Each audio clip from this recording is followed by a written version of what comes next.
এখানে 40 বস্তা ম্যানুয়ালি ডালাই হবে, কেননা এই 40 বস্তা ফেয়ারফেস ডালাই। স্ল্যাবের বাকি অংশ 2650 ফিট হবে রেডিমিক্স কংক্রিটে। এটা ছিল গুলশান 2-এ একটা প্রজেক্ট।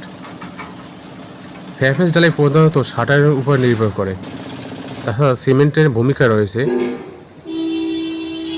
যদিও এই সিমেন্টের উপাদান একটু আলাদা। আমি এখানে তুলনামূলকভাবে পার্থক্য দেখাই নেই।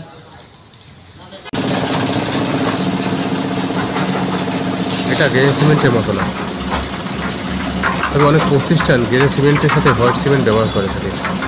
আমার মতে সেক্ষেত্রে সঠিক স্ট্রেংথ আসবে না।